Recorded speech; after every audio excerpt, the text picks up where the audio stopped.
Hello, it's me. Good morning, good afternoon, good evening. And maybe you can tell from the background what the clothes that adorn the sides of the altar, that we are back to ordinary time. Green, we just ended the Easter season, which is amazing in itself, how time goes by. But we continue to walk with the Lord. Ordinary time is still an opportunity for us to continue living this life of grace that the Lord has given to us. And today I'm captured by the gospel. You know, it's amazing, just right after Easter, and we hear a prediction of the passion. Isn't that kind of crazy that we've moved on to the resurrection, and then we are back to the kind of the quagmire of the Lord predicting his suffering.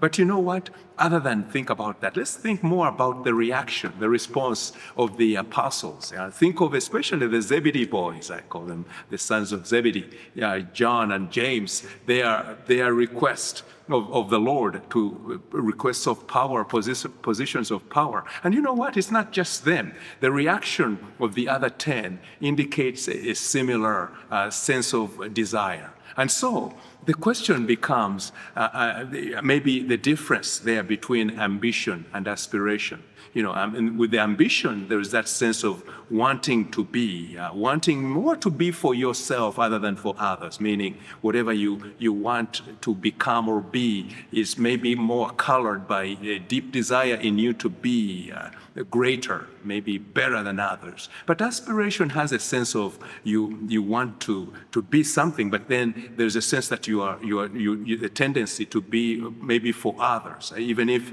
it benefits you, but there is a sense that it lifts you up, but also lifts up others. And maybe it's a tendency to perhaps be in the graces of God, but not in a way of control or power or position, but more of a nice, kindly sense of presence, of doing what is good in the eyes of God, but also for the good of others. So ambition, aspiration. And so the question becomes, where do you find yourself? Think of your vocation. You know, think of my vocation as a priest, you know, or anyone vocation married, especially, you know, really married people there. You are the majority here. And I think of the single people, but yes, think priests, consecrated religious, and then married people. Think of your vocation.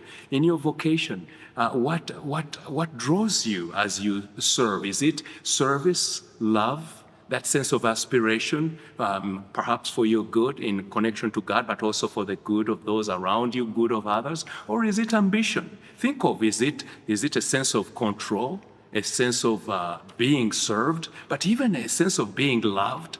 There's ambition, might be ambition that I'm doing what I'm doing to control. I'm doing what I'm doing so that I can be loved. I'm doing what I'm doing so I can be served.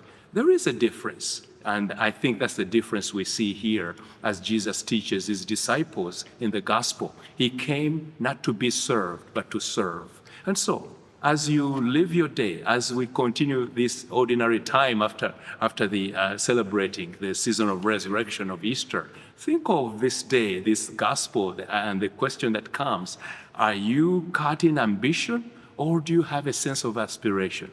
Is it a sense of service and serve the Lord for the Lord's greater glory? Or is it a sense of to be served, to be loved, to be acknowledged?